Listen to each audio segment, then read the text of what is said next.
हिंदी में यूपीएससी की तैयारी से संबंधित प्रोग्राम्स को देखने के लिए सब्सक्राइब करें स्टडी IQ IAS हिंदी। आप सभी का बहुत बहुत स्वागत है स्टडी IQ के हिंदी प्लेटफॉर्म पे। मेरा नाम है अभिनव कुमार बोहरे और भाई मैं आपके समक्ष लेकर प्रस्तुत हूं हर हफ्ते की तरह super important part which is map in news. अगर आप यूपीएससी की तैयारी कर रहे हैं तो आई थिंक आप परिचित हैं इस बात से कि यूपीएससी ने बीते वर्षों में मैप बेस्ड एनालिसिस, खासकर मैपिंग में वो पॉइंट्स जो करंट में रहे हों उससे काफी ज्यादा प्रश्न पूछना प्रारंभ कर दिया है। इसे देखते हुए हम इस एपिसोड में और हर हफ्ते आप नोट कर लें, संडे के एक दिन पहले अर्थात सैटरडे इवनिंग शार्प 8 PM आपको ये प्रोग्राम दिखेगा जहां उस हफ्ते वो सारी प्लेसेस जो न्यूज में रही हों उन्हें हम कवर करने का प्रयास करते हैं। और ये याद रखिएगा कि ये वो पार्ट है जो पार्ट आपको सुपर रेडी कराएगा आपके प्रिलिमिनरी एग्जामिनेशन के लिए। So those who are preparing for UPSC ये इंडिस्पेंसेबल पार्ट है, आप इसे अवॉइड नहीं कर सकते। साथ ही एक सेपरेट नोटबुक जरूर बनाएं, प्लेसेस वो जो मैं क्लास में मार्क कराऊं उसे जरूर आप मार्क करें। एक ऑक्सफोर्ड का स्टूडेंट एटलस अपने साथ रखें और अगर कोई समस्या आती है तो आप सभी के पास आप इस आईडी में जुड़कर और इस आईडी के माध्यम से यहां आप मुझे मैसेज कर सकते हैं और अपने डाउट्स जो है, अपने प्रश्न जो है, अपनी समस्या जो है मेरे साथ साझा कर सकते हैं। और साथ ही अगर आप इस टेलीग्राम चैनल पर जुड़ना चाहते हैं तो आप यहां पर जुड़कर जो है इस वीडियो में जो अपडेटेड PDF होगी, अर्थात मैं बहुत सारा कंटेंट क्लास में इसमें ऐड ऑन करूंगा और उसके पश्चात इसे अपलोड कर देंगे हम हमारे टेलीग्राम चैनल पर। तो अगर आप इस वीडियो में यूज हो रही PDF डाउनलोड करना चाहते हैं तो अभिनव बोहरे ज्योग्राफी के नाम से और इसी इमेज के नाम से मेरा चैनल आपको दिखाई देगा, आप उससे जुड़ सकते हैं। चलिए तो चर्चा को आगे बढ़ाते हैं और सबसे पहली और सबसे इंपॉर्टेंट न्यूज यहां आप देखेंगे कि हाल ही में ईरान के एक एयरपोर्ट, इस्फान नाम है इस एयरपोर्ट का, यहां पर जो है वो धमाके की अचानक आवाजें आना स्टार्ट हुई और ऐसा माना जा रहा है कि इजराइल की ओर से अपने मिसाइल और ड्रोन से इस पर हमला जो है वो करे गए हैं। अब ईरान ने ऐसा क्यों करा, तो भाई इसका सहज सा उत्तर है कि ये जो है रिटेलिएशन था बेसिकली इजराइल का ईरान के उस एयर स्ट्राइक पर या उस हमले पर जो कि ईरान के द्वारा ट्रिगर करा गया इजराइल के ऊपर। अब ये जो प्लेस है ये काफी ज्यादा क्रूशियल इसलिए भी है क्योंकि ये ईरान के कुछ इंपॉर्टेंट न्यूक्लियर साइट्स में से एक है। न्यूक्लियर साइट्स का अर्थ हम किसी वीडियो में डिटेल में चर्चा करेंगे, पर चूंकि अब ये एरिया न्यूज में आ चुका है, चलिए ईरान के बारे में सारी ज्योग्राफी और उसकी लोकेशंस को समझने का प्रयास करते हैं। यहां सबसे पहले आप देख पाएंगे कि जो ईरान है इसकी सीमाएं किन किन देशों से लगती है। तो आइए पहले इसे जरा यहां मार्क करते हैं, फिर सेपरेटली इसे जो है वो नोट डाउन भी करेंगे। ध्यान से देखिएगा और मेरे साथ इन चीजों को नोट डाउन करिएगा, मैं भी नोट डाउन कराऊंगा आपको। चलिए यहां आप देखेंगे ये है भाई हमारा ईरान वाला एरिया और ईरान की जो स्थलीय सीमाएं हैं ध्यान देंगे तो ये स्थलीय सीमाएं आपको Pakistan, Afghanistan, Turkmenistan, Azerbaijan, Armenia, Turkmenistan, Syria नहीं, इराक, कुवैत नो, इन देशों के साथ जो लगती है। अब आइए इसे हम नोट डाउन करते हैं। सेकेंडली इसके पश्चात आपको यहां एक एरिया दिखाई देगा, ये है भाई UAE का एरिया और यहीं पर आपको जो है वो एक छोटा सा एरिया ओमान का भी देखने को मिलेगा। तो सबसे पहली चीज तो ईरान की जो सीमाएं हैं, आप कह सकते हैं राजनीतिक जो सीमाएं हैं ईरान की, आइए इन्हें नोट डाउन करें और एक एक करके अदर डायमेंशन पर फोकस करते हैं। सो दिस इज ईरान और ईरान की जो सीमाएं हैं, स्थलीय सीमाएं, जरा गौर करें तो आप रिवाइज कर पाएंगे और मेरे साथ इसे दोहराने का भी प्रयास करें। सबसे पहले आपको पाकिस्तान दिखेगा, सेकेंडली आपको अफगानिस्तान मिलेगा,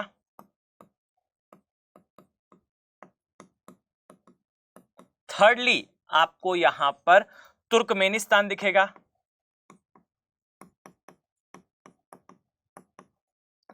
फोर्थली आपको यहां पर देखिए ध्यान से, अगर आप यहां नोटिस करें तो आपको दिखाई देगा भाई कुछ इस प्रकार से दैट तुर्कमेनिस्तान, अजरबैजान, फिर अर्मेनिया है।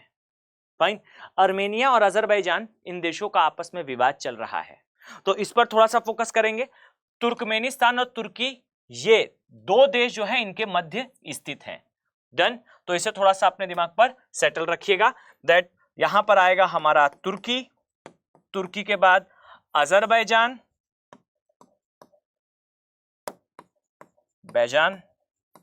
देन आएगा आर्मेनिया, और फिर आएगा बेसिकली पाकिस्तान, अफगानिस्तान, तुर्कमेनिस्तान, तुर्की, अजरबैजान, आर्मेनिया। अब यहां पर नोट करने लायक एक और बात है भाई, ध्यान से अगर आप देखें तो आपको कुछ चीजें और नजर आएंगी।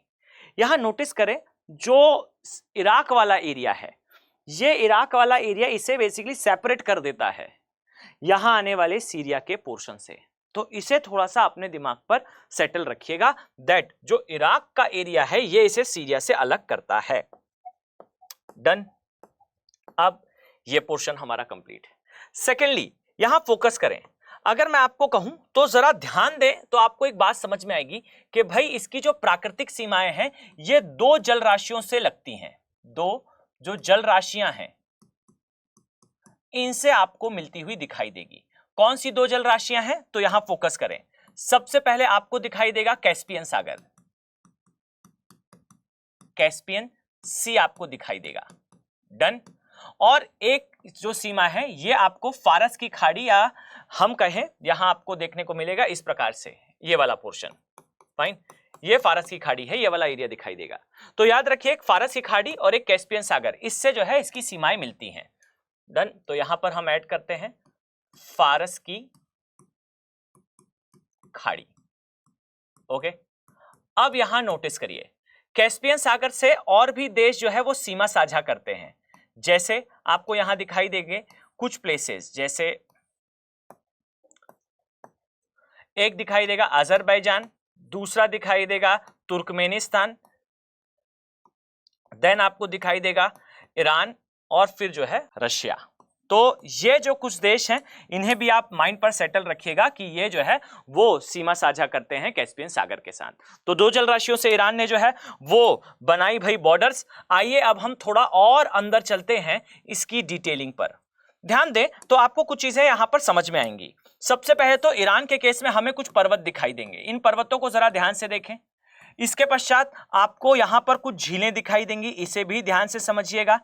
और साथ ही इसके पश्चात आपको इस स्थान पर जो है वो देखने को मिलेंगे कुछ मरुस्थल, इन पर भी फोकस करिएगा। ओके, जरा आए इन पर डिटेलिंग करना स्टार्ट करते हैं। देखिए यहां आप देख पाएंगे कि ईरान के केस में आपको एटलस पे मार्क करना है और ध्यान से इन मार्किंग्स को ऐड ऑन करिएगा। आपको ईरान के सदर्न पार्ट में जागरोस माउंटेन्स दिखाई देंगे। ओके, और यही वो प्लेस है जहां पर आपको क्या दिखाई दिया था अभी जो प्लेस न्यूज में था। फाइन, तो ये आपको दिखाई देगा, ये है भाई जागरोस रेंज। ओके, ये फारस की खाड़ी के समानांतर आपको दिखाई देगी। इसके पश्चात यहां आपको एक और माउंटेन रेंज दिखाई देगी, जरा इस पर गौर करिएगा। ये है एल्ब्रुस, ये एल्ब्रुस पर्वत है।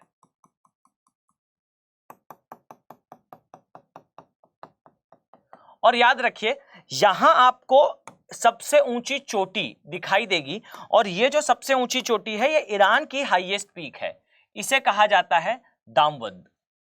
फाइन, तो जागरोस और एक और जो मैंने आपको बताया भाई एल्ब्रुस, ये प्रमुख पर्वत हैं जो आपको देखने को मिलते हैं कहां पर, ईरान में। तो आइए जरा इसे नोट डाउन करते हैं कि भाई इस एरिया में आपको दो प्लेसेस दिखाई देंगे, एक है जागरोस, जागरोस पर्वत, और एक आपको दिखाई देगा एल्ब्रुस, एल्ब्रुस पर्वत।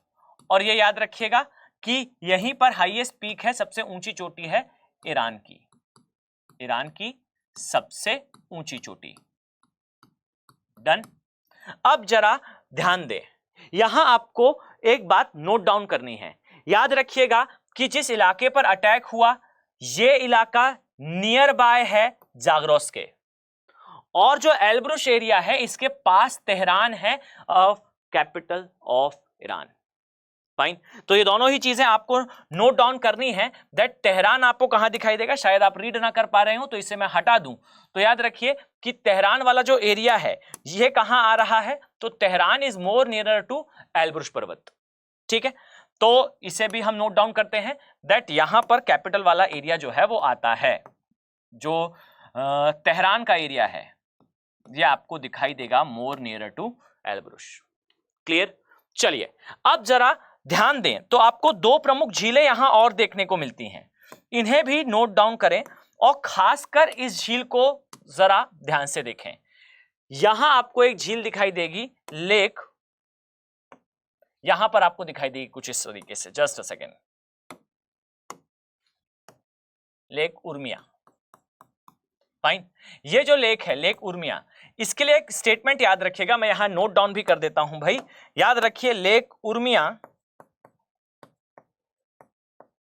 ये एक लैंडलॉक झील है और साथ ही ये झील जो है वो खारे पानी की झील है, ये खारे पानी की झील है।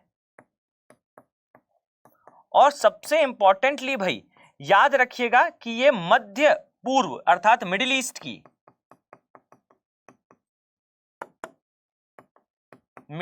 की ये सबसे बड़ी झील है, जो आती कहां पर है, ईरान में। यह भी याद रखिएगा स्थल रुद्र झील है इस बारे में। फाइन, सो यहां पर आ जाएगा भाई झील वाला एरिया। और आइए अब हम देखते हैं भाई यहां के मरुस्थलों के बारे में, नोट डाउन करेंगे और कोशिश करिएगा कि आप एटलस पर इसे जरूर मार्क करें। अभी जो मार्किंग्स हम देख रहे हैं आई थिंक आप इजीली इसे जो है वो एटलस पर ढूंढ भी पाएंगे और आपको किसी भी प्रकार की कोई समस्या इसमें नहीं होने वाली है। चलिए आए जरा ध्यान से देखें, आपको दिखाई देगा दो प्रमुख मरुस्थल हैं इस स्थान पर। जरा गौर करेंगे तो आप देख पाएंगे कि इस स्थान पर आपको एक मरुस्थल दिखाई देगा, यह है दास्ताए कबीर या कबीर डेजर्ट, और यह है भाई दास्ताए लूट। फाइन, तो ये दो प्रमुख मरुस्थल आपको दिखाई देते हैं ईरान में। यहां नोट डाउन करने योग्य बात यह भी है कि एल्ब्रुश माउंटेन और जाग्रोस माउंटेन इनके मध्य स्थित है ये मरुस्थल। डन, तो इसे जरा सा आप अपने दिमाग पर सेटल रखिएगा दैट यहां पर दो प्रमुख मरुस्थल देखने को मिलते हैं भाई। ओके, कौन कौन से हैं, तो दास्ताए कबीर और दास्ताए लूट।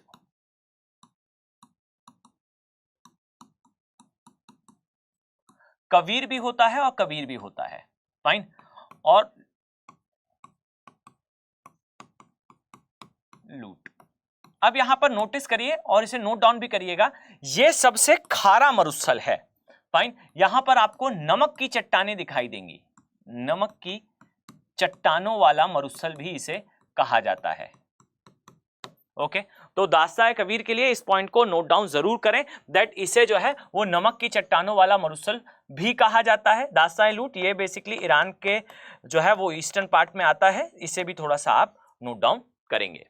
डन, तो भाई ब्रॉडर सेंस में आपको कुछ इस प्रकार से ईरान देखने को मिलता है। अब यहां ध्यान दीजिए, आपको इस एरिया में एक फारस की खाड़ी दिखाई देती है, ऊपर कैस्पियन सागर दिखाई देता है, और यहां पर आप जलीय राशियों में देखेंगे तो गल्फ ऑफ ओमान और हरमुज की खाड़ी या फिर स्ट्रेट ऑफ हरमुज ये देखने को मिलती है। और यहां बहुत इंपॉर्टेंट है इस चीज को समझना कि जरा नोट करें इस तरीके से तो आप शायद गौर कर पाएंगे भाई कि ये अगर मैं कहूं तो अरब का प्रायद्वीप है, और अरब के प्रायद्वीप में इस प्रकार से आप पाएंगे कि जो एरिया आप देख रहे हैं, ओके, इस एरिया में जरा नोटिस करें तो इस तरीके से ईरान का विस्तार है।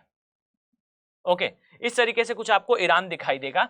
और अगर मैं आपसे कहूं कि भाई यहां पर ये जो जलराशि आप देख पा रहे हैं इसे बेसिकली कहा जाता है ओमान की खाड़ी। ओके, ये है ओमान की खाड़ी।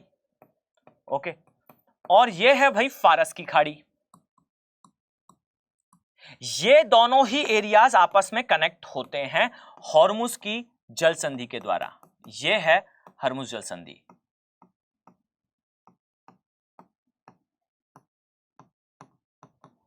डन, अब जरा समझिएगा और इस बात को कंसोलिडेट करिएगा दैट ये जो ईरान वाला पोर्शन है इस ईरान वाले पोर्शन की एक सबसे बड़ी विशेषता है कि भाई ये ईरान का एरिया जो है वो मिडिल ईस्ट के लिए, सेंट्रल एशिया दोनों के लिए सुपर इंपॉर्टेंट है। अगर कोई देश जो है वो सेंट्रल एशिया जाना चाहता है, सेंट्रल एशिया जाना चाहता है अर्थात मध्य एशिया जाना चाहता है, या फिर ये यूरोप जाना चाहता है, दोनों के ही केस में ईरान की लोकेशन सुपर इंपॉर्टेंट हो जाती है।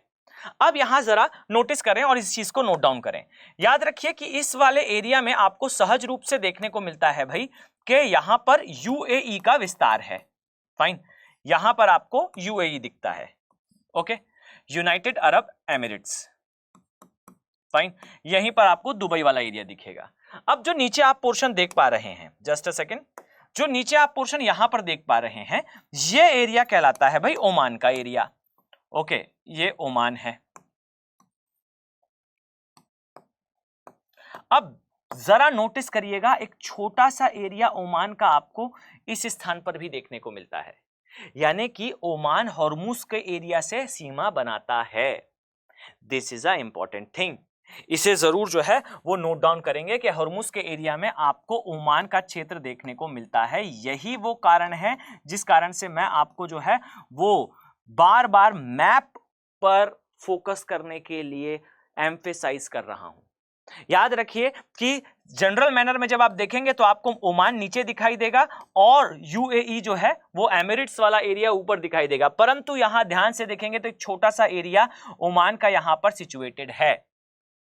ओके, तो हॉर्मुज जल संधि के लिए इस बात को आप नोट डाउन करेंगे कि ये ओमान के एरिया में आता है। इसे बेसिकली क्या कहा जाता है, तो ये जो छोटा सा एरिया आप यहां देख पा रहे हैं, आइए जरा इसका नाम पर चर्चा करते हैं। इसका नाम है बेसिकली मुसंदान प्रायद्वीप। फाइन, तो यहां देखेंगे आप ध्यान से, तो ये जो एरिया आपको उठा हुआ सा दिखाई दे रहा है कुछ इस प्रकार से, इस एरिया की मैं चर्चा कर रहा हूं।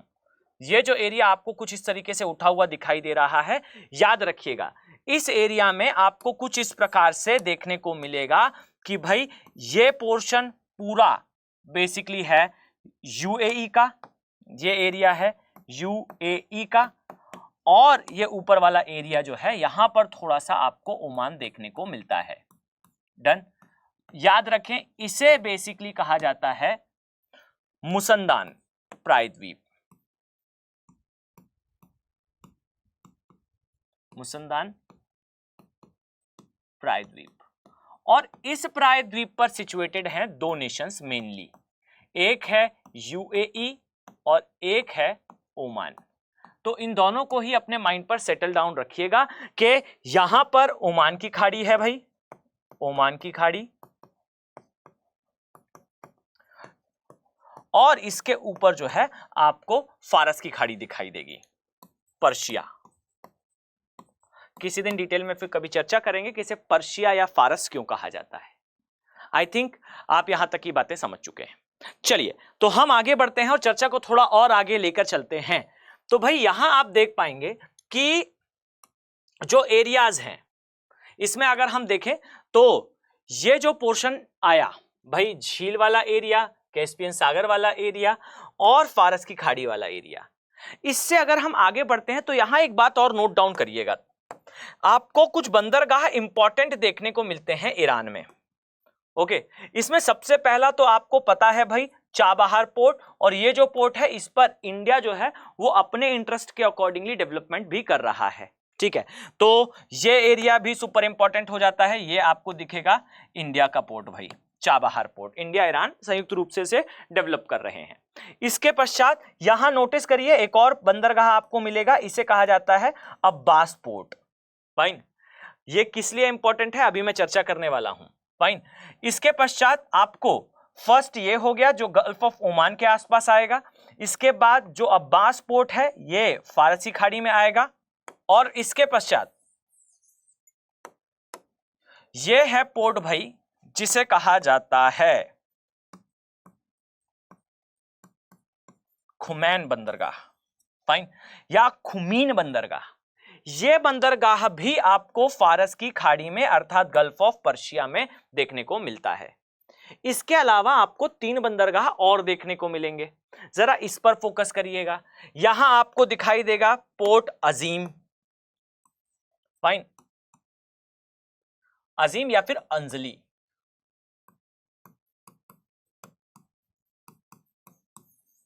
Anzali, fine. इसके अलावा ध्यान दें तो एक और पोर्ट देखने को मिलेगा, इसे कहा जाता है नौशहर बंदरगाह। इसके अलावा यहां आपको अमीराबाद बंदरगाह दिखाई देगा, ठीक है। तो अमीराबाद बंदरगाह, नौशहर बंदरगाह और इसके अलावा अंजाली बंदरगाह, ये तीनों ही आपको दिखाई देंगे। मुक्त सागर के बंदरगाह नहीं है, याद रखिएगा, ये कैस्पियन सागर के बंदरगाह हैं।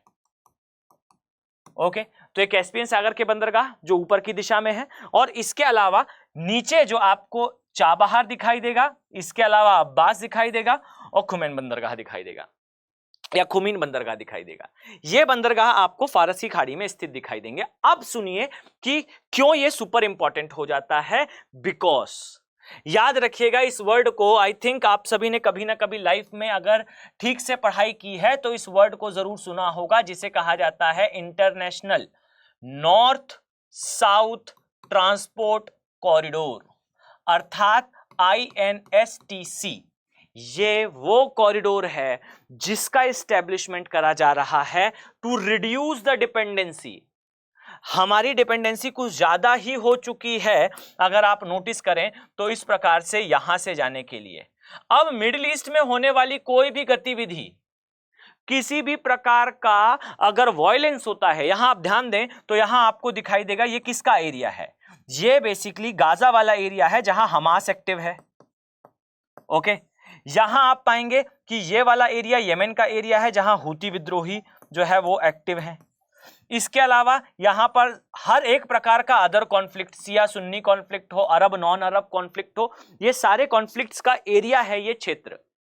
और इस क्षेत्र में जब व्यापार की डिपेंडेंसी ज्यादा होगी तो उसे रिड्यूस करने के लिए बेसिकली स्टैब्लिश करा गया है INSTC, fine, international north south transport corridor.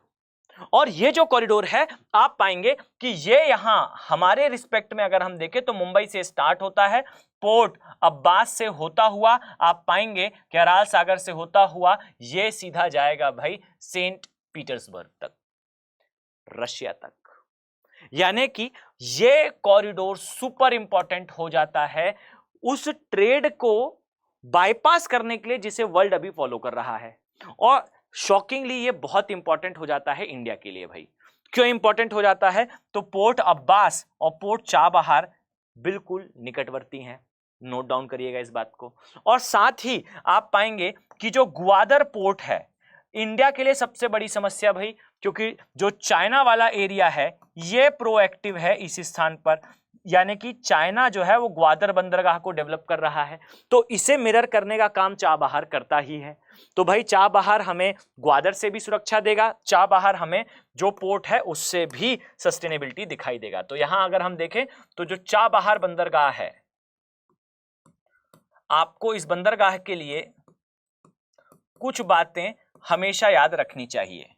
Okay, इसमें सबसे इंपॉर्टेंट तो भाई ये जो ग्वादर पोर्ट है, जो ग्वादर बंदरगाह है,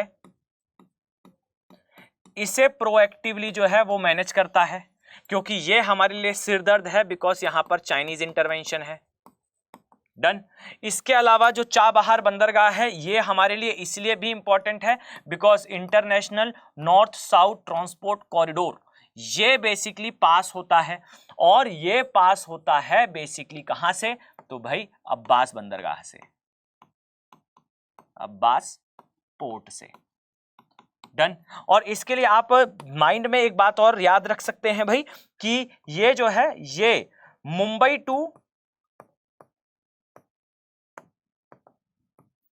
टू आपको सेंट पीटर्सबर्ग लेकर जाएगा। डन। तो इसे जरूर नोट डाउन करेंगे। ओके, साथ ही इस बंदरगाह की एक और विशेषता यह है कि भाई ये बिल्कुल निकटवर्ती है एक इंपॉर्टेंट स्ट्रेट थे जिसे कहा जाता है हर्मुस जल संधि। तो इन सारी ही चीजों के कारण हमारे लिए चाबहार है भाई सुपर इंपॉर्टेंट।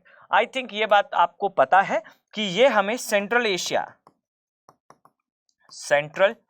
एशिया अर्थात मध्य एशिया में एंट्री कराने के लिए एक सशक्त माध्यम हो सकता है, हमें सीधा अफगानिस्तान ये क्षेत्र लेकर जा सकता है।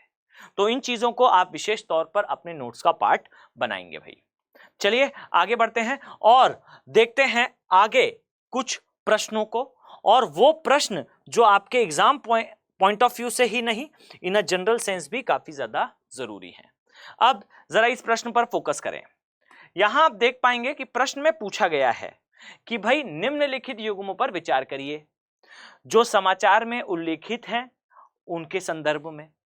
फाइन, यहां आप देखेंगे जो प्लेसेस हैं उनके सामने कुछ देशों के नाम लिखे हुए हैं, जैसे रफाह वाला एरिया, यहां गाजा लिखा हुआ है। इसके अलावा सिस्तान वाले एरिया के लिए मेंशन है, ये इराक वाले एरिया में आएगा। इसी प्रकार से जो अदर प्लेसेस हैं, चाहे वो जहेदान वाला एरिया हो, ये सीरिया के लिए जो है वो मेंशन करा गया है।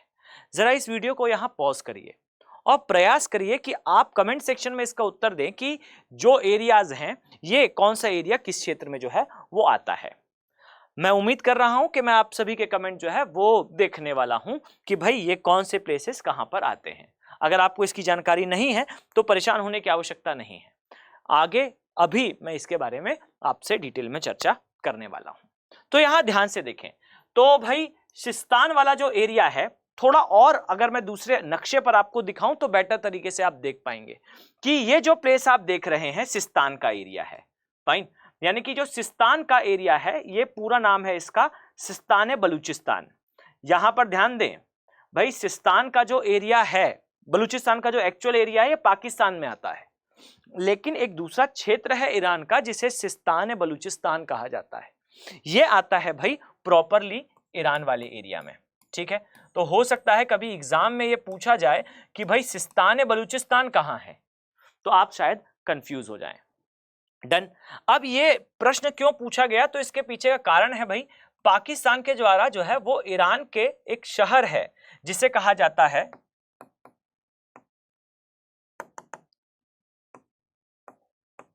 शरवन, ये आता है भाई ईरान में। इसे भी माइंड में नोट डाउन कर लीजिएगा।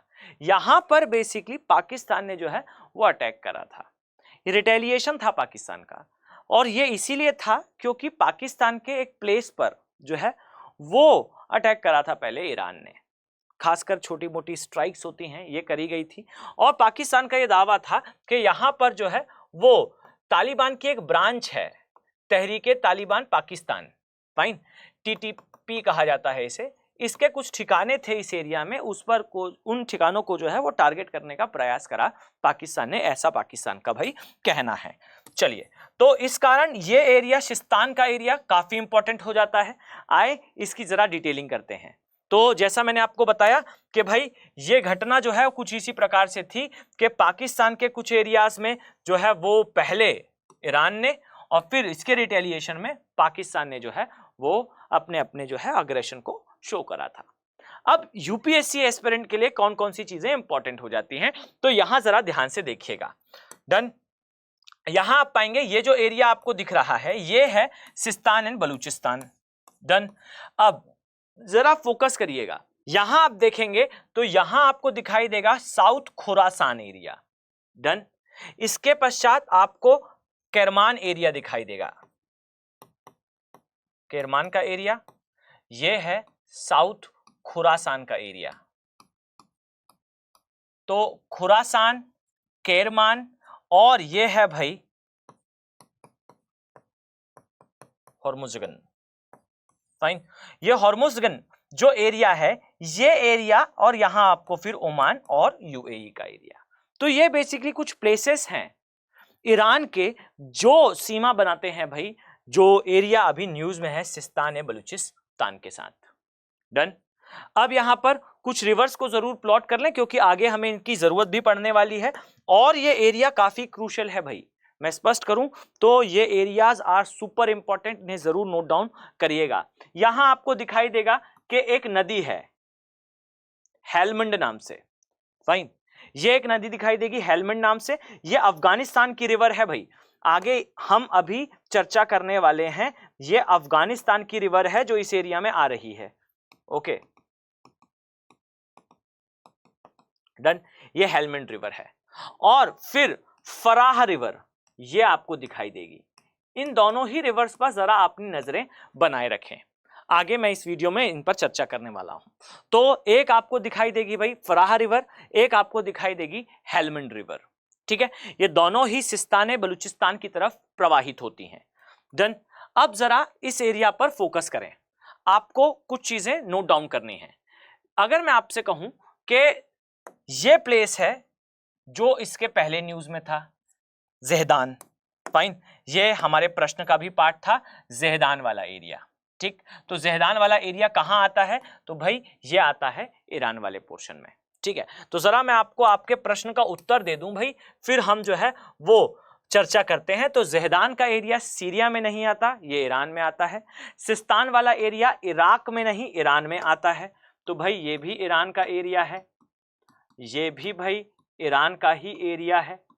और जो गाजा के लिए कहा गया है रफा वाला एरिया, ये सही है, गाजा के ही रफा का एरिया जो है वो सही है, फाइन। तो इसमें से आपको जो उत्तर दिखाई देगा वो केवल तीसरा उत्तर जो है वो देखने को मिलेगा, ठीक है। इस उम्मीद के साथ कि आप लोगों ने सही उत्तर दिया था। चलिए हम आगे बढ़ते हैं, देखिए और जरा फोकस करिएगा। तो ज़ेहदान वाला एरिया तो भाई आपने देख लिया कि ये जो है ईरान के पोर्शन में आता है। अब इसके साथ ही कुछ प्लेसेस और देखिए, आपको यहां पर एक चीज देखने को मिलेगी जो कि हमारा पोर्ट है भाई, चाबहार पोर्ट। इसके अलावा जो यहां एक पर्वत आपको देखने को मिल रहा है, इसे कहा जाता है तफ्तान माउंटेन। ये वास्तविकता में अगर मैं आपको सही बताऊं तो भाई ये एक ज्वालामुखी है, ये इन रियलिटी एक ज्वालामुखी है। डन, और अगर मैं आपसे कहूं तो भाई ये ज्वालामुखी जो है वो इस स्थान पर क्या कर रहा है, तो याद रखिएगा कि जो अर्मेनिया या कई बार इसे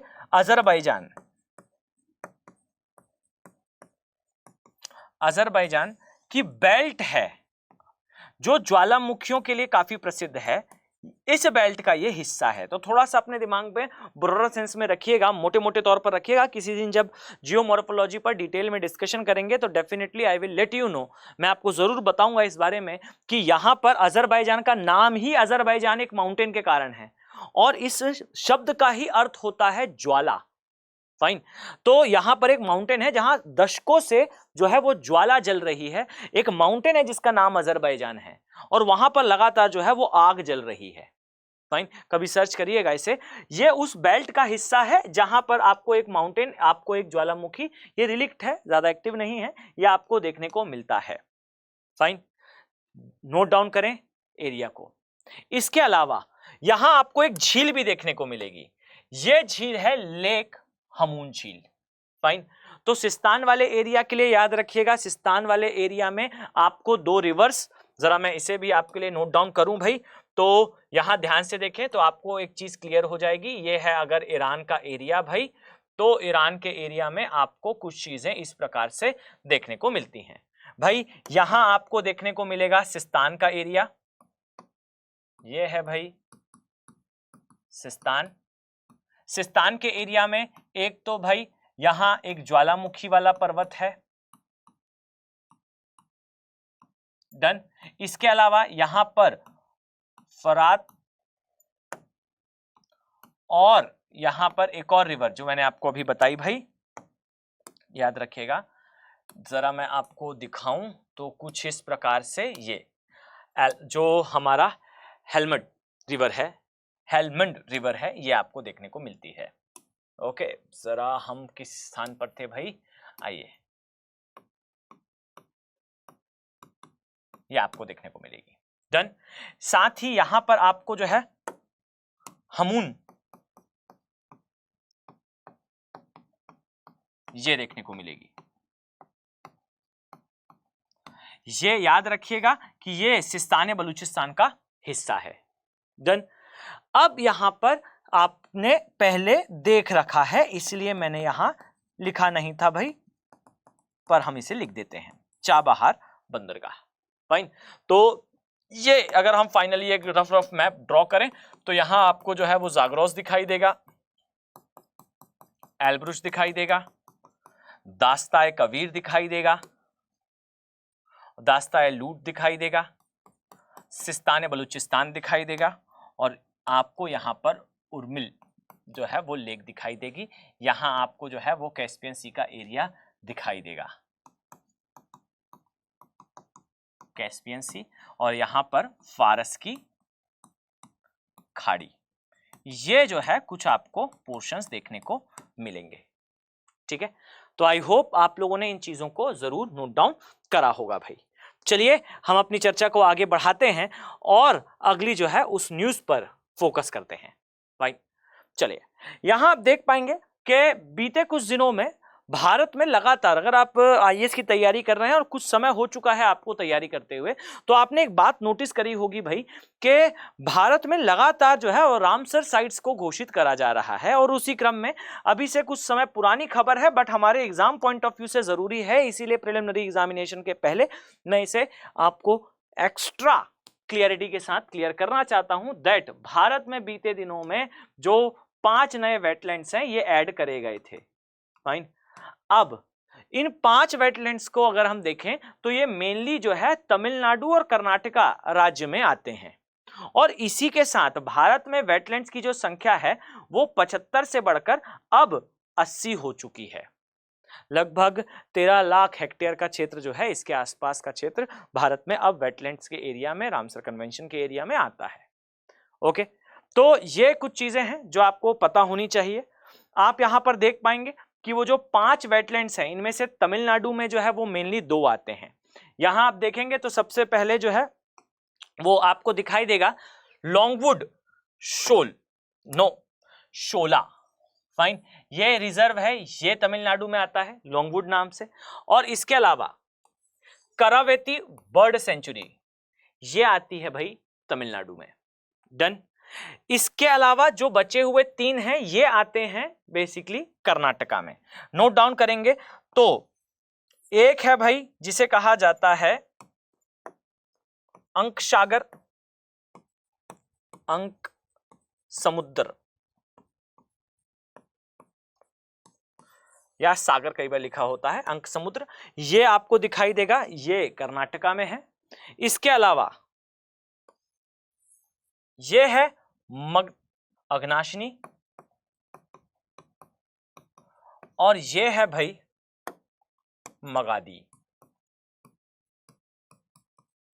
ये बेसिकली वो वेटलैंड्स हैं जो ऐड करे गए हैं फिलहाल अगर हम देखें तो आइए जरा इसे कंसोलिडेट करें भाई आपके एग्जाम पॉइंट ऑफ व्यू से। तो ये जो कुछ और भी हैं इन्हें जरूर आप अपने नोट्स पे ऐड कर सकते हैं। बीते वर्ष जो प्रमुख 11 ऐड करे गए थे उनके बारे में जानकारी है। आइए जरा इसे इन ऑल टोटल समझने का प्रयास करते हैं।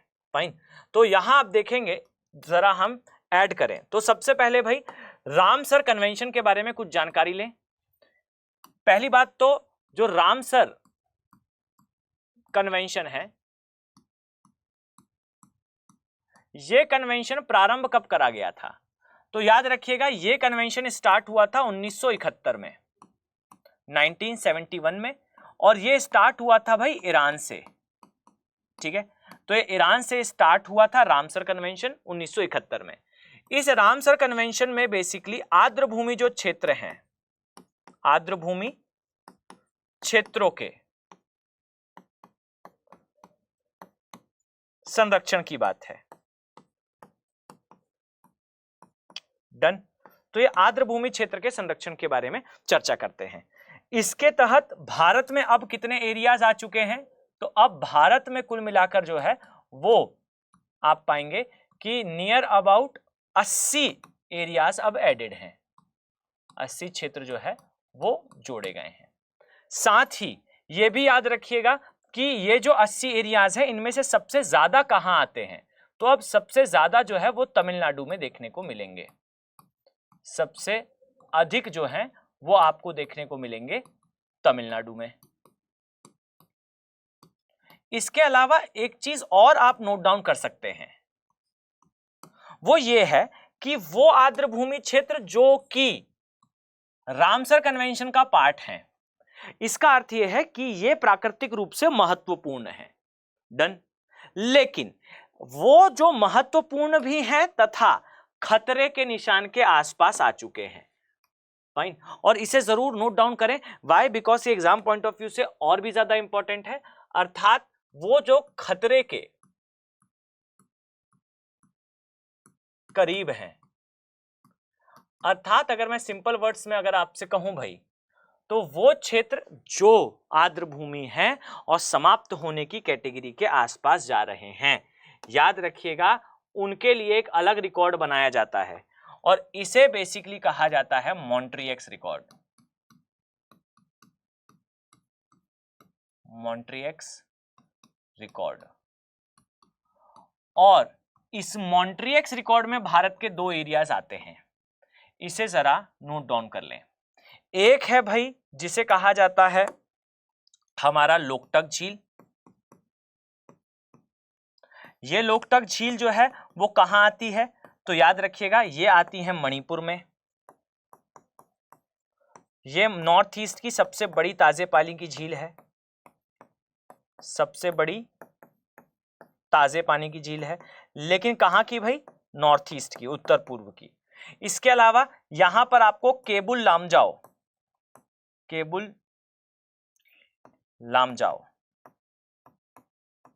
ये राष्ट्रीय उद्यान भी देखने को मिलेगा। और ये विश्व का एकमात्र तैरता हुआ राष्ट्रीय उद्यान है। तैरता हुआ राष्ट्रीय उद्यान है, ये भी आप याद रखेंगे।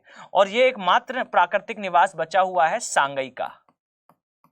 सांगई को बेसिकली कहा जाता है डांसिंग डियर। Dancing dear. तो इसे बच्चे जरा आप ध्यान से नोट डाउन कर लेंगे।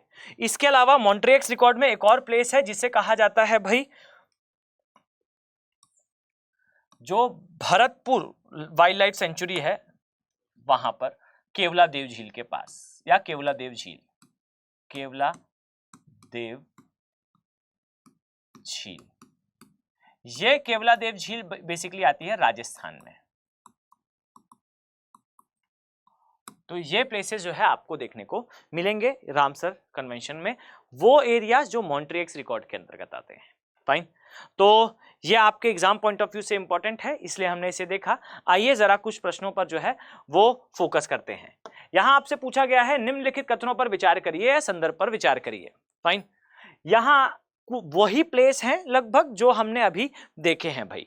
यहां आप पाएंगे एक पक्षी अभ्यारण्य, कवेटी पक्षी अभ्यारण्य के बारे में, मगेदी जो सेंचुरी है जिसे हमने अभी देखा इसके बारे में, अंक समुद्र या समुद्रम या सागरम पक्षी अभ्यारण्य के बारे में, इसके अलावा लॉन्गवुड शोला ये रिजर्व के बारे में, और इसके अलावा इस एस्चुरी के बारे में। और ये याद रखिएगा अघासिनी ये जो एस्चुरी है ये काफी ज्यादा प्रसिद्ध है। अभी से कुछ समय पहले मैंने आपको अभी बताया भी है, बट एक चीज आप नोट डाउन कर सकते हैं कि ये जो क्षेत्र है ये क्षेत्र कुछ जीवों के लिए काफी प्रसिद्ध है।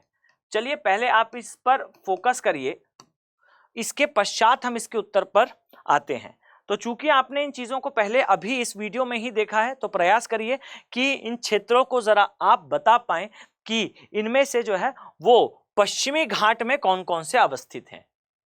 ठीक है, एटलस पे जरा इसे खोजिएगा और कमेंट सेक्शन में बताइएगा। हम जरा इसे अभी देखने का प्रयास करते हैं। तो यहां आप देख पाएंगे कि जो अघनाशिनी एस्चुरी आपको दिखाई देती है इस स्थान पर, ये आपको पश्चिमी घाट के ज्यादा नियरर दिखाई देगी। और इसके अलावा जो आप देख पा रहे होंगे भाई, ये जो लॉन्गवुड रिजर्व है, लॉन्गवुड शोला रिजर्व है, ये आपको देखने को मिलेगा पश्चिमी घाट में। वाई? बिकॉज अगर मैं आपसे कहूं कि एग्जैक्टली कहां पर आता है पश्चिमी घाट, तो जरा इस प्रकार से आप देखें तो आपको यहां पर पश्चिमी घाट जो है वो आता हुआ दिखाई देगा। ठीक है, और स्पेसिफिकली देखें तो बाकी के एरिया थोड़ा बाहर आते हैं। यही कारण है कि हम इस कंक्लूजन को ड्रॉ कर सकते हैं कि ये 2 क्षेत्र ही हैं जो पश्चिमी घाट का या वेस्टर्न घाट्स का जो है वो हिस्सा हैं। ओके, इसके अलावा अदर प्लेसेस नहीं है। डन। अब इसके पहले जो मैं चर्चा आपसे कर रहा था इस पर जरा आप नोट डाउन जरूर कर लें कि ये मत्स्य जीवों और झींगों के लिए काफी प्रसिद्ध है ये एस्चुरी। फाइन, तो ये मत्स्य जीवों और झींगों के लिए काफी प्रसिद्ध है, तो इसे आप जरूर नोट डाउन करेंगे। डन। चलिए अब आते हैं भाई एक और न्यूज पर। यहां जरा ध्यान दें, आप देख पाएंगे कि पाकिस्तान ने अफगानिस्तान के कुछ एरियाज जैसे खोस्त और पंक्तिका इन प्रांतों पर जो है वो अटैक करा, और ये अटैक बेसिकली जो तहरीके तालिबान पाकिस्तान ये जो है उसके कुछ संदिग्ध ठिकानों पर जो है वो करा गया था। डन। अब इसके पश्चात जो एरिया है, अच्छा इस जो हमने अभी देखा था कुछ समय पहले वो इससे काफी इंटरलिंक्ड है। ये जो हमला है इस हमले को एक उत्तर के रूप में देखा जा रहा है। फाइन, इसे बेसिकली देखा जा रहा है कि भाई ईरान ने जब एक आप कह सकते हैं आत्मघाती अटैक करा था वजीरिस्तान पाकिस्तान में। वजीरिस्तान एक प्लेस है पाकिस्तान का, अभी हम चर्चा करने वाले हैं इसके बारे में। तो यहां पर जो है वो अटैक करा था। डन। तो ये दोनों ही घटनाओं के कारण ये प्लेस काफी ज्यादा इंपॉर्टेंट अब हमारे एग्जाम पॉइंट ऑफ व्यू से हो जाता है। तो चलिए जरा हम अफगानिस्तान के बारे में चर्चा करते हैं कि ये किन किन देशों से सीमा बनाता है और हमारे लिए किस तरीके से इंपॉर्टेंट है। तो जरा नोट डाउन करें इन प्लेसेस को। यहां आपको दिखाई देगा भाई अफगानिस्तान सीमा बना रहा है भाई, आए ध्यान से देखें, पाकिस्तान के साथ, इसके बाद आपको तजिकिस्तान के साथ, इसके पश्चात आप देखेंगे अगर नोटिस करें तो ये चाइना के साथ भी सीमा बनाता है, इसके बाद उज्बेकिस्तान के साथ भी, तुर्कमेनिस्तान के साथ भी, एज ऑलवेज ईरान के साथ भी। फाइन, तो ये इतने देशों के साथ डायरेक्टली जो है वो सीमा साझा कर रहा है भाई अफगानिस्तान। डन। अब जरा इसे और डिटेल में देखें, उसके पहले एक जनरल इंट्रो आप अपने दिमाग पर बना लें विद रिगार्डिंग अफगानिस्तान। ओके, तो आए जरा देखते हैं अफगानिस्तान के बारे में। तो भाई सबसे पहले तो अफगानिस्तान के लिए कुछ वर्ड कहे जाते हैं। ओके, जैसे एक वर्ड तो कहा जाता है ये एशिया का मैदान है, एशिया का मैदान है भाई, या फिर कई बार इसे जो है वो ग्रेवयार्ड ऑफ एम्पायर या फिर साम्राज्यों का कब्रिस्तान भी कहते हैं, साम्राज्यों का कब्रिस्तान। अब ये कब्रिस्तान क्यों कहा जा रहा है भाई, तो जरा नोटिस करिएगा अफगानिस्तान पर एक समय पर, और काफी रोचक है इस बात को देखना भाई, अफगानिस्तान पर एक समय पर आप पाएंगे कि कुल मिला के जितने भी बड़े एम्पायर्स ने इसको रूल करने का प्रयास करा, जो भी इस अफगानिस्तान के एरिया में एंटर करा, वो एम्पायर फिर डिमोलिश हुआ और फिर वो बाहर निकला। चाहे आप एग्जाम्पल लें ब्रिटेन का, ब्रिटेन एंग्लो अफगान वॉर लड़ता है, कंट्रोल करने का प्रयास करता है, प्रवेश भी करता है, अंततः हार कर बाहर आता है। फाइन, अब जब ब्रिटेन चला गया भाई, तो ब्रिटेन के बाद अफगानिस्तान में कम्युनिस्ट रूल आया, और अफगानिस्तान की कम्युनिस्ट पार्टी को सपोर्ट करने के नाम पर यूएसएसआर अफगानिस्तान के अंदर जो है वो प्रवेश करा।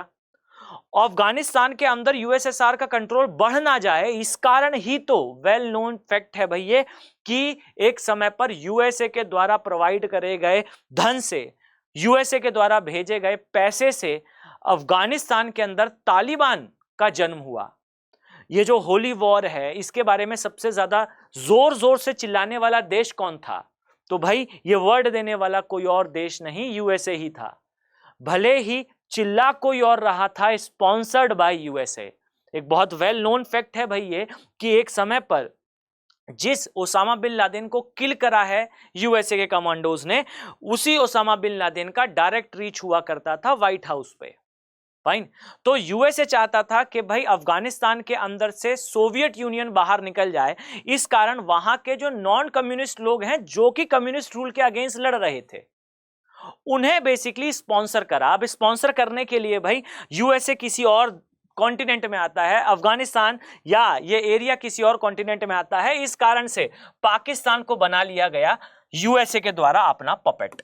तो पाकिस्तान भाई जोर जोर से यूएसए की बड़ाई करे और यूएसए पाकिस्तान को पैसा दे, पाकिस्तान अपनी जमीन पर अफगानिस्तान के वो लोग जो कि यूएसएसआर से लड़ रहे हैं उन्हें अपने देश में ट्रेनिंग दे और यहीं से जन्म हो तालिबान का। अब तालिबान ने लड़ झगड़ कर यूएसएसआर को तो बाहर निकाल दिया, लेकिन जब रेटिफाई करने की बात आई तो भाई पीछे हट गया यूएसए, इस बात से खफा हो गया तालिबान। और तालिबान के जो सुप्रीम लीडर थे ओसामा बिन लादेन, उन्होंने वर्ल्ड ट्रेड सेंटर पर कर दिया अटैक। इस अटैक का रिटेलिएशन हुआ कि यूएसएसआर तो बाहर गया, पर तालिबान को कंट्रोल करने के लिए जिसका जन्म यूएसए ने ही करा है, यूएसए अंदर आता है। यूएसए अंदर आता है और अभी ध्यान से देखें तो यूएसए आज से कुछ समय पहले ही यहां से बाहर निकला। यूएसए जब यहां से बाहर निकला तो तालिबान का कंट्रोल है, अनस्टेबल एरिया है। और यहां एक बात और मैं आपसे कहूं तो याद रखिए कि जब भी, क्यों ये वर्ड मैं आपसे बार बार रिपीट कर रहा था कि ये बेसिकली एम्पायर्स का कब्रिस्तान है। जब भी कोई एम्पायर इसके अंदर एंटर करता है, आप ब्रिटेन को देखें तो ब्रिटेन की जो अफ्रीकन कॉलोनीज हैं या साउथ अमेरिकन कॉलोनीज हैं, वो ब्रिटेन के हाथ से उस समय निकलना स्टार्ट हो गई जब ब्रिटेन जो है वो प्रवेश कर रहा था अफगानिस्तान के अंदर एंग्लो अफगान वॉर के समय। इसी प्रकार से आप पाएंगे कि जिस समय यूएसएसआर एंटर करता है तो एक तो भाई आप यहां पर नोट डाउन करेंगे कि एक था भाई ब्रिटेन प्रवेश करता है, ब्रिटेन बाहर आता है भाई। इसके पश्चात यूएसएसआर प्रवेश करता है, 1978 या 79 के समय ये बाहर आता है और इसके पश्चात जो है डिसइंटीग्रेशन हो जाता है यूएसएसआर का, यूएसएसआर ही समाप्त हो जाता है। एक शब्द कहा जाता है रशियन लैंग्वेज में, इसे कहा जाता है ग्लासनास्ट पेरेस्ट्रोइका। इसका अर्थ होता है बेसिकली विघटन, डिसइंटीग्रेशन ऑफ यूएसएसआर। और इसके साथ ही यूएसए अंदर आता है और यूएसए लगभग जो है वो अभी से 2018-19 के समय आप देखेंगे कि यहां से बाहर आता है।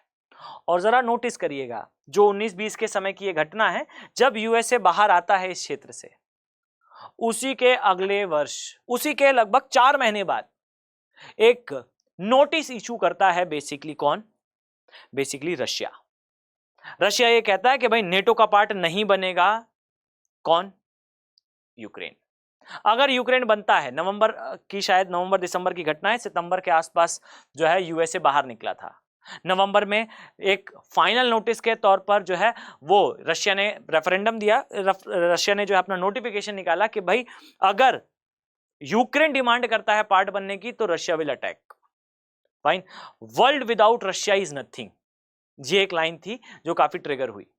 और इसके पश्चात क्या हुआ तो अंततः आप पाएंगे कि जो यूएसएसआर का सक्सेसर था रशिया, इसने बेसिकली अटैक कर दिया यूक्रेन पर।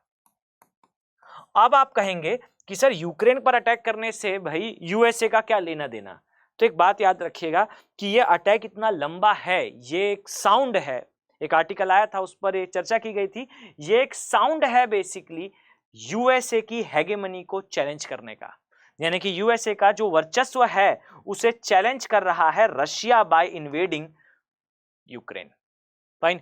तो आप देख पा रहे हैं कि जो जो एम्पायर अफगानिस्तान में एंटर करा उसे कंट्रोल करने का प्रयास करा, कंट्रोल तो कोई कर नहीं पाया, चुपचाप बाहर आया और बाहर आने के बाद वो डिमोलिश हुआ।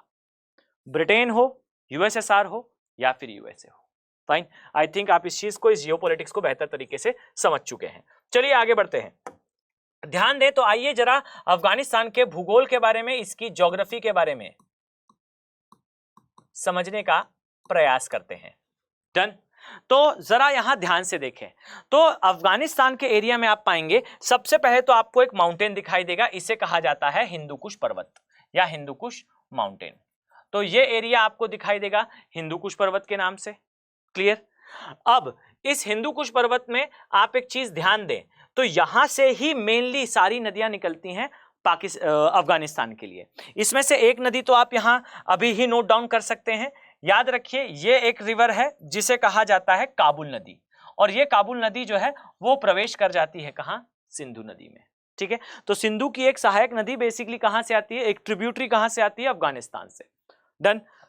इसके अलावा जैसे मैंने आपको पहले बताया फराह वाला एरिया, फराह रिवर के बारे में, और इसके अलावा हेलमंड रिवर के बारे में। तो हेलमंड रिवर, फराह रिवर, ये दोनों ही कहां से आ रही हैं भाई? ये दोनों ही आ रही हैं जो हिंदू कुश पर्वत है इस एरिया से। कौन सी नहीं आ रही, तो इसे याद रखिएगा कि अमू दरिया या फिर अमू दरिया रिवर, ये बेसिकली आती है भाई दूसरे एरिया से। फाइन, ये पामीर के पठार से आती है, अफगानिस्तान के उत्तरी एरिया में है और मिडिल ईस्ट की सबसे लंबी नदी है। कहां जाती है प्रीवियस वीडियो में चर्चा कर चुके हैं। डन। तो आए जरा इसे थोड़ा नोट डाउन करते हैं अफगानिस्तान की ज्योग्राफी में। तो यहां पर आपको दिखाई देगा एक पर्वत जिसे कहा जाता है हिंदू कुश पर्वत। हिंदू कुश पर्वत, इस पर्वत की सबसे ऊंची चोटी जो है यह कहलाती है तिरचमीर, जो पाकिस्तान में है। तिरचमीर जो कि है पाकिस्तान में। डन। इसकी एक और खासियत है, यहां से जैसा मैंने आपको बताया कि यहां से ये दो रिवर जरा नक्शे पर एक बार फिर से देख लें, बिकॉज ये इंपॉर्टेंट है। फराह रिवर और इसके अलावा हेलमंड रिवर। फाइन, तो फराह और हेलमंड, ये जो है हेलमंड नहीं भाई, हेलमंड,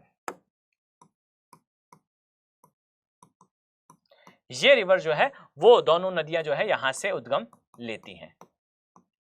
इसके अलावा जो मैंने आपसे अभी डिस्कस करा, इसे भी नोट डाउन करेंगे कि भाई यहां पर आपको एक और प्रमुख नदी दिखाई देगी। इसे क्या कहा जाता है? इसे बेसिकली कहा जाता है अमू दरिया रिवर। अमू दरिया रिवर, ये अमू दरिया जो रिवर है इसके लिए आप नोट डाउन करेंगे कि ये मिडिल ईस्ट या मध्य पूर्व एशिया की सबसे लंबी नदी है। डन। इसके अलावा जो अमू दरिया रिवर है, ये आप यहां पर नक्शे पर भी देख पाएंगे भाई कि ये उज्बेकिस्तान और तुर्कमेनिस्तान इनकी प्राकृतिक सीमा भी बनाती है। फाइन, तो उज्बेकिस्तान तथा जो तुर्कमेनिस्तान है इनकी प्राकृतिक सीमा का निर्माण करती है। डन। कहां पर जाती है तो इसे भी नोट डाउन कर लें।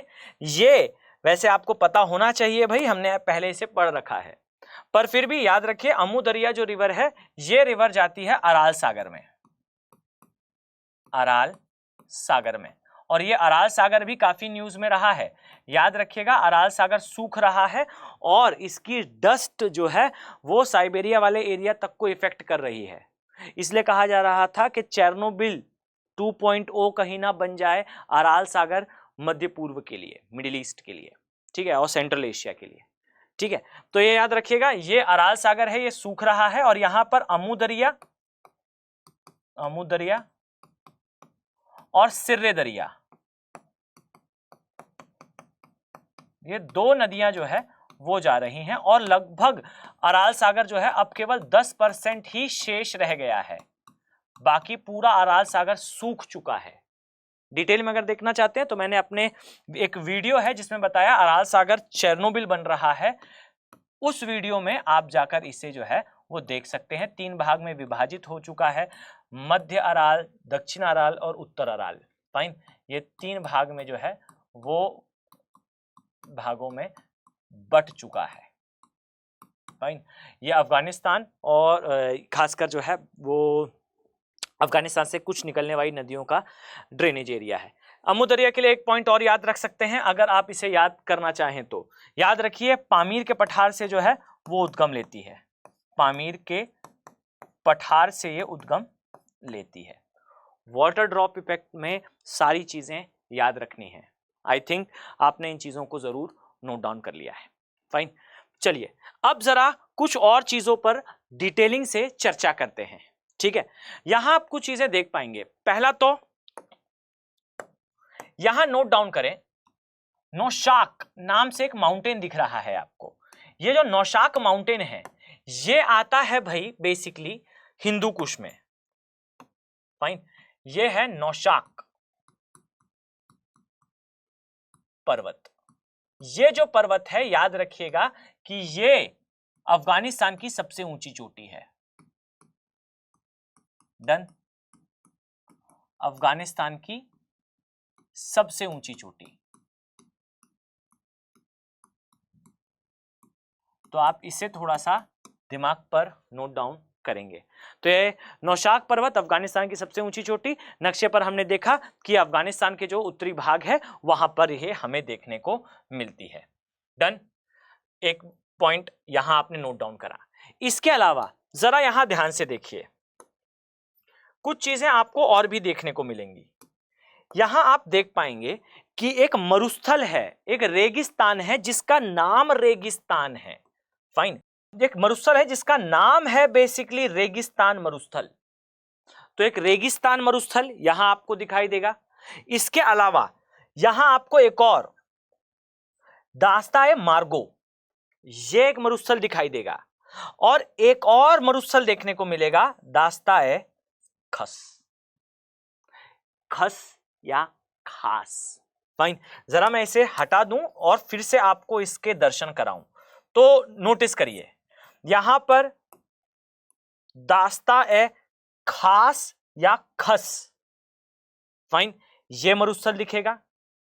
इसके पश्चात दास्ताए मार्गो ये दिखाई देगा, और इसके बाद आपको जो है वो रेगिस्तान मरुस्थल ये दिखाई देगा। यानी कि यहां आपको 3 मरुस्थल दिखाई देंगे अफगानिस्तान के दक्षिणी भाग में। और फिर आगे चलते हुए आपको सिस्तान देखने को मिलेगा, और सिस्तान, ये सिस्तान का बेसिन ईरान वाला एरिया है। डन, ये 3 मरुस्थल हैं, और इन तीनों ही मरुस्थल को आप नोटिस करेंगे, ये 3 नदियां विभाजित करती हैं। आए जरा इसे अलग से देखते हैं। देखें, कुछ इस तरीके से आपको जो है वो अफगानिस्तान का एरिया देखने को मिलता है। रफली अगर हम देखें तो कुछ इस तरीके से आपको देखने को मिलेगा ये एरिया।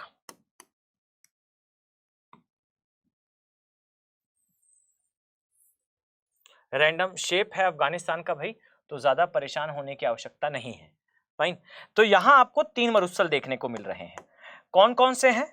तो एक मरुस्थल आपको इस स्थान पर देखने को मिलेगा, एक मरुस्थल फिर आपको इस स्थान पर, इस मरुस्थल का नाम ही है रेगिस्तान। ये है भाई मार्गो, और ये है भाई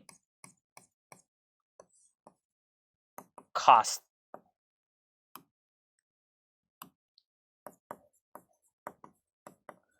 ये है भाई मार्गो,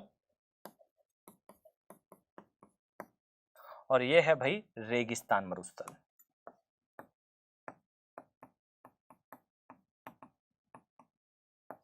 फाइन, और यहां आपको एक इंपॉर्टेंट चीज है नोट डाउन करना है भाई, ये आपको दिखाई देगा हेलमंड रिवर, हेलमंड या हेलमंद दोनों ही है। मैं स्पेलिंग आपको बता दूं, HELMAND, हेलमंड रिवर या हेलमंद रिवर। फाइन, इसके अलावा ये आपको दिखाई देगी, ये है भाई खास रिवर, और फिर यहां आपको जो है वो, जैसा हमने पहले, मैंने आपको वीडियो की स्टार्टिंग में भी बताया था कि भाई ये रिवर आपके काम आएगी भाई, फराह रिवर। फाइन, तो इसे जरा हम अपने इस डायग्राम का पार्ट जरूर बना लें। तो इन चीजों को याद रखेंगे, ये है फराह रिवर। ऊपर का जो पार्ट है जैसा हमने डिस्कस करा भाई, ये माउंटेनियस पार्ट है, ये पर्वतीय हिस्सा है जहां आपको जो है वो हिंदू कुश पर्वत जो है वो देखने को मिलता है। फाइन, तो ये हिंदू कुश पर्वत का एरिया है, हिंदू कुश पर्वत। डन, तो हिंदू कुश पर्वत, और फिर यहीं पर जो है आपको दोनों चोटियां, जैसा मैंने आपको अभी बताया भाई, पाकिस्तान की सबसे ऊंची चोटी तिरचमीर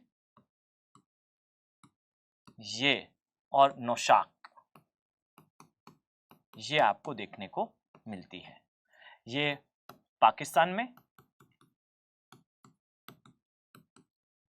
और ये अफगानिस्तान में।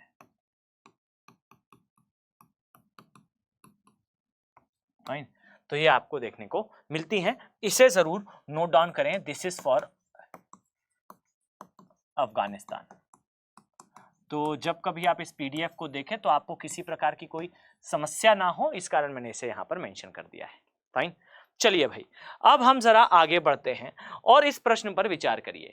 फाइन, जरा यहां पर दिया हुआ प्रश्न ध्यान से देखें और उत्तर देने का प्रयास करें कि निम्नलिखित कथनों पर विचार करिए जो कभी कभार आपको समाचार में देखने को मिल रहे हैं, जैसा वजीरिस्तान, सना और जेनिन। फाइन, जो वजीरिस्तान है उसके सामने लिखा हुआ है भाई अफगानिस्तान, जो सना एरिया है यहां लिखा हुआ है इराक, और जो जेनिन एरिया है वहां पर लिखा हुआ है फिलिस्तीन। आई थिंक आपने इन प्लेसेस के बारे में इस वीडियो में कहीं ना कहीं सुना है, और नहीं तो इस सीरीज को अगर आप ध्यान से फॉलो कर रहे हैं बच्चे तो आपको जरूर इन प्लेसेस के बारे में पता होगा, जानकारी जरूर होगी। जरा मैं आपसे कहूं तो वजीरिस्तान के बारे में हमने कहां देखा, तो वजीरिस्तान के बारे में हमने अभी से कुछ ही समय पहले देखा भाई कि यहां पर जो है वो अटैक करा गया था बेसिकली किसके द्वारा, बेसिकली ईरान के द्वारा। ये पाकिस्तान का एरिया है।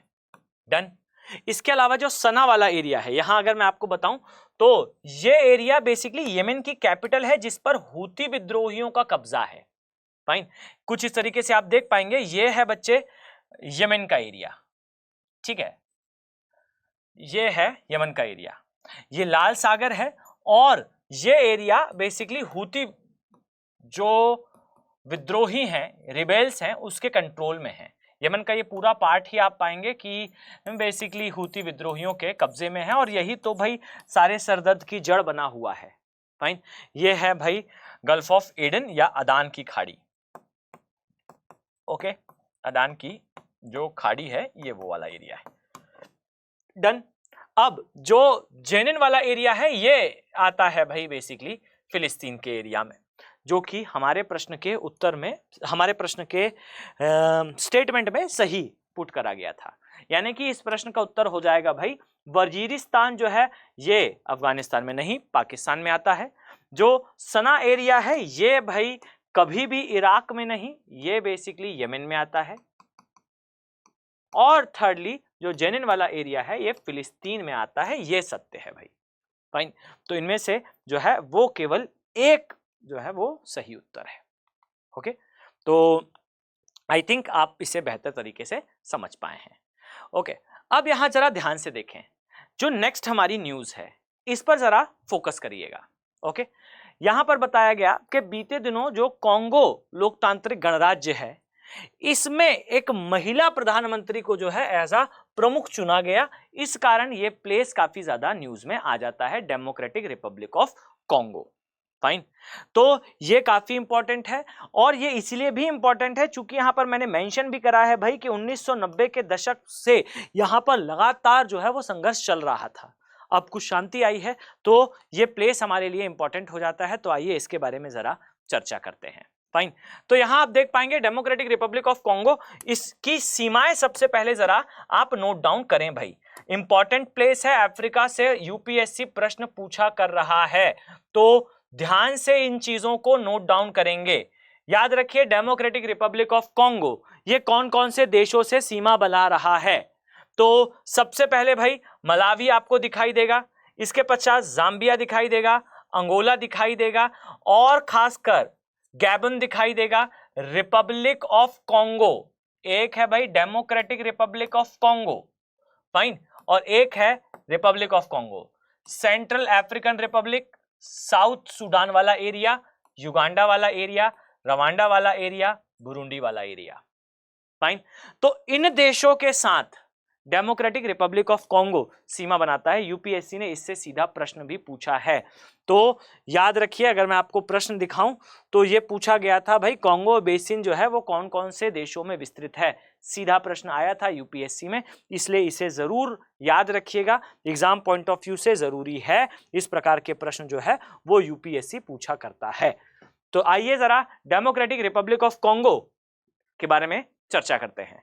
यहां आप देख पाएंगे कॉन्गो जो एरिया है, कॉन्गो जो देश है, तो सबसे पहले तो भाई जरा इसे हम हमारे मैनर में देखने का प्रयास करें, तो ये है कॉन्गो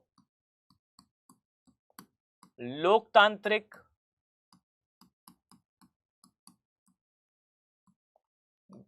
गणराज्य। Democratic Republic of Congo. Done. इसमें आप नोट डाउन करेंगे सबसे पहली चीज तो एक छोटे से एक बेहद ही सीमित भाग द्वारा, एक छोटे से क्षेत्र है, मैं दिखाऊंगा आपको, मैं भाग द्वारा जो है ये अटलांटिक महासागर से, अटलांटिक महासागर से सीमा बनाता है, अन्यथा की स्थिति में ये एक लैंडलॉक नेशन होता। डन। इसके अलावा ये भी याद रखिएगा कि ये जो देश है, इस देश में आपको प्रमुख जो नदी दिखाई देगी ये है जायरे नदी। फाइन, ये यहां की मेन नदी है और यही नदी बेसिकली कहलाती है कॉन्गो नदी। आइए जरा नक्शे पर इसके दर्शन करते हैं। यहां आप पाएंगे कि ये जो नदी आपको दिख रही है ये है भाई मेनली कॉन्गो नदी। ओके, और इसी के नाम पर दोनों ही देशों का नाम कॉन्गो पड़ा है। ठीक है, तो याद रखिएगा ये कॉन्गो नदी है। और कॉन्गो नदी, एक बात और इसके लिए इंपॉर्टेंट है, जैसे कुछ चीजें आप जरूर इसकी नोट डाउन करिएगा, जैसे ये विश्व की दूसरी सर्वाधिक जैव विविधता वाली नदी है। फाइन, दूसरी सर्वाधिक जैव विविधता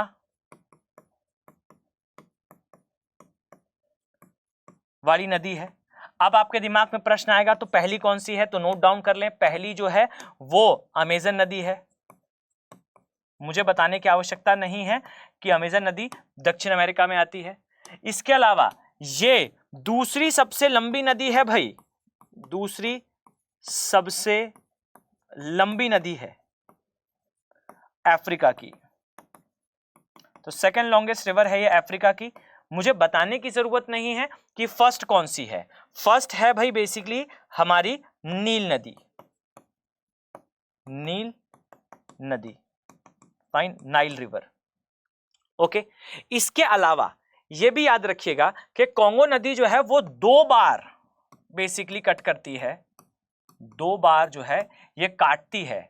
किसे, तो याद रखिए ये 2 बार कट करती है हमारी भूमध्य रेखा को, भूमध्य रेखा को। और यह भी याद रखिएगा कि कॉन्गो लोकतांत्रिक गणराज्य से गुजरती है भाई भूमध्य रेखा, अर्थात हमारा जो इक्वेटर है ये पास होता है। फाइन, ये नदी। इसके अलावा एक और स्टेटमेंट इसके लिए काफी पूछा जाता है इस देश के रिस्पेक्ट में। याद रखिए कि ये कॉन्गो गणराज्य, कॉन्गो गणराज्य, ओके, व याद रखिएगा डेमोक्रेटिक रिपब्लिक ऑफ कॉन्गो, अर्थात कॉन्गो लोकतांत्रिक गणराज्य, लोकतांत्रिक गणराज्य। ये याद रखिए इन दोनों की प्राकृतिक सीमा भी बनाती है, नेचुरल बॉर्डर बनाती है, प्राकृतिक सीमा का भी निर्माण करती है। ओके, तो इसे थोड़ा सा आप अपने दिमाग पर सेटल डाउन रखेंगे। डन। तो कॉन्गो की भाई रिवर हमने देखी। अब जरा आइए आगे इसके बारे में थोड़ी चर्चा करते हैं। फाइन, यहां आप देख पाएंगे कि जो कॉन्गो का एरिया है, अगर मैं आपसे कहूं जस्ट अ सेकेंड, ये वाले मैप पे कॉन्गो का जो एरिया आपको दिखाई दे रहा है, इसमें कुछ चीजें आप नोट डाउन कर सकते हैं। जैसा आप यहां पाएंगे कि जो कॉन्गो का एरिया है, यहां आपको इस एरिया में कुछ जो है वो लेक्स दिखाई देंगी। ये लेक्स कौन सी लेक्स हैं? तो अगर आपने मेरा प्रीवियस वीडियो देखा होगा तो मैंने आपको बताया था भाई अफ्रीका में ग्रेट अफ्रीकन रिफ्ट वैली है। फाइन, तो ये ग्रेट अफ्रीकन रिफ्ट वैली की जो है वो झीलें हैं। यहां कुछ आपको इस तरीके से मैं बनाकर दिखाऊं अगर, तो बच्चे ये है भाई हमारा अफ्रीका वाला पोर्शन। और याद रखिएगा इस पोर्शन में यहां कहीं आपको जो है वो ग्रेट अफ्रीकन रिफ्ट वैली दिखाई देती है। फाइन, इसे अफ्रीका की भ्रंश घाटी कहा जाता है। डन। तो ये है भाई great African rift valley, great African rift valley. और याद रखिएगा इस रिफ्ट वैली में आने वाली कुछ झीलें ये बेसिकली सीमा बनाती हैं कॉन्गो गणराज्य की, कॉन्गो लोकतांत्रिक गणराज्य की प्राकृतिक सीमाएं ये निर्धारित करती है। अब यहां पर आपको नोट डाउन करने की आवश्यकता है, जैसे लेक एडवर्ड एल्बर्ट। फाइन, यहां अगर मैं आकर इस प्रकार से मेंशन करूं तो एक है भाई एडवर्ड, एक है भाई एल्बर्ट, एक है भाई, आए जरा यहां आपको दिखाता चले तो जरा इसे पीछे देखिएगा। फाइन, यहां आपको लेक्स दिखाई देंगी कुछ इस तरीके, जस्ट अ सेकेंड, इसे हम जरा रब कर देते हैं तो आपको बेहतर तरीके से देखने को मिलेगा। लेक एल्बर्ट, एडवर्ड और तंगानिया। फाइन, तंजानिया नहीं बच्चे, याद रखिएगा तंगानिका। ओके, यहां मैं नोट डाउन कर देता हूं भाई, लेक तंगानिका। ये तीनों जो झीलें हैं ये इस देश की प्राकृतिक सीमा बनाती हैं। प्रश्न ये आता है ये प्राकृतिक सीमा बनाती किस देश के साथ है? तो यहां देखिएगा आपको दिखाई देगा कि ऊपर जो आपको दो लेक्स दिख रही हैं एल्बर्ट और एडवर्ड, ये तो भाई यहां आप पाएंगे बुरुंडी, बुरुंडी से ऊपर रवांडा, रवांडा से ऊपर कौन सा देश आता है, जरा इस नक्शे को ध्यान से देखेंगे तो आपको आराम से समझ में आएगा भाई। और इसलिए मैं कह रहा हूं आपसे कि आप इस पीडीएफ को जरूर जो है वो डाउनलोड कर लीजिएगा, टेलीग्राम चैनल मैंने आपको बताया। यहां ध्यान दें ये युगांडा का एरिया जो है वहां से ये लेक जो है वो बॉर्डर फॉर्म करती हैं। डन, तो आप इसे जरूर याद रखेंगे। इसके अलावा जो तंगानिका झील है जरा इसे देखें तो ये बेसिकली जो है वो तंजानिया वाले एरिया से जो है वो सीमा बनाती है। तो एडवर्ड एल्बर्ट ये युगांडा के एरिया से सीमा बनाते हैं। फाइन, युगांडा का एरिया जो है वो सीमा बनाएगा और ये तंजानिया वाला।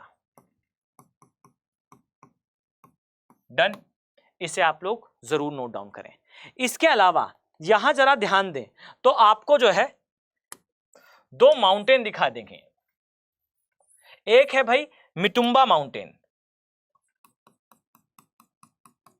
ये है मिटुंबा माउंटेन, एक ये आपको याद रखना है, और ये है रेवेंजुरी माउंटेन्स, रेवेंजरी माउंटेन, ये आपको याद रखना है। ये दो प्रमुख पर्वत हैं, इसमें माटुंबा सबसे इंपॉर्टेंट है, ये जरूर नोट डाउन करिएगा, बहुत इंपॉर्टेंट प्लेस है।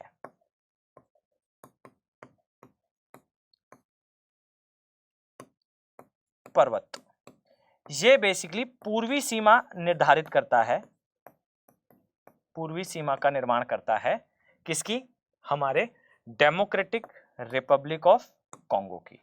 और ये भी याद रखिएगा कि ये समानांतर है आपके जो ग्रेट अफ्रीकन या उसके पैरेलल दिखाई देगा, ग्रेट अफ्रीकन रिफ्ट वैली के, अफ्रीका की महान भ्रंश घाटी के। फाइन, तो ये सारा एरिया आपके लिए इंपॉर्टेंट हो जाता है। अब जरा इस प्रश्न पर जो है आप विचार करिए, यूपीएससी ने पहले भी पूछा है, इसका उत्तर भी मैं आपको बताऊंगा, पर एक बार विचार जरूर करिएगा, निम्नलिखित में से कौन सा कॉन्गो बेसिन का भाग है। फाइन, ये जरा जो है वो विचार करिए। एक है भाई कैमरून, एक है नाइजीरिया, एक है दक्षिणी सुडान और एक है युगांडा। यहां पर अगर आपने इस चीज को अभी मैप पर ठीक से समझा नहीं होता तो आपको जरूर समस्या हो रही होती, पर यहां आप देखेंगे तो आप आसानी से उत्तर दे पाएंगे भाई कि ये जो एरिया है ये है कैमरून, ये है इक्वेटोरियल गुआना, ये है भाई गैबन, ये है अंगोला, और अंगोला में इसीलिए है, अदरवाइज अंगोला जो है वो थोड़ा नीचे आता है भाई। इसके साथ ही Democratic Republic of Congo by default ये होगा, सेंट्रल अफ्रीकन एरिया ये आपको दिखाई देगा, और यहाँ आने वाले जो दो देश हैं ये आपको देखने को मिलेंगे। फाइन, तो आई थिंक आप आसानी से इस प्रश्न के उत्तर तक पहुंच चुके हैं। अब आइए जरा विचार करते हैं इनमें से कौन कौन सा जो है वो कथन आपको बताना है, या फिर इनमें से जो है वो सही उत्तर को आपको चुनना है कि भाई कौन सा जो है वो ईस्ट अफ्रीकन कम्युनिटी का प्रतिनिधित्व करता है? इसे जरा देखें और उत्तर देने का प्रयास करें। तो यहां पर दिया गया है सूडान, सोमालिया और केन्या के बारे में, इसके अलावा दक्षिणी सूडान, युगांडा, तंजानिया के बारे में, या फिर कॉन्गो गणराज्य, केन्या और रवांडा के बारे में, और साथ ही रवांडा, बुरुंडी और चैड या चैड के बारे में। फाइन, अब जरा इन पर विचार करिए। और ईस्ट अफ्रीकन कम्युनिटी, फाइन, इसका उत्तर देने का जरा प्रयास करिएगा।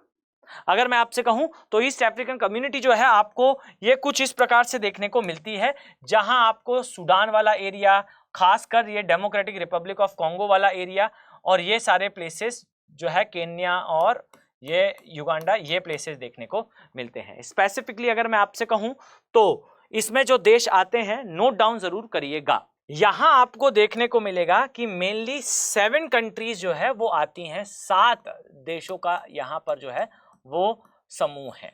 फाइन, जरा विचार करिएगा इस नक्शे को देखकर और प्रयास करिएगा इसका उत्तर जरूर करें आप कि भाई ये जो प्रश्न है जो 7 देश का ग्रुप है, जरा कोशिश करें कि ये 7 देश आप बता पाएं।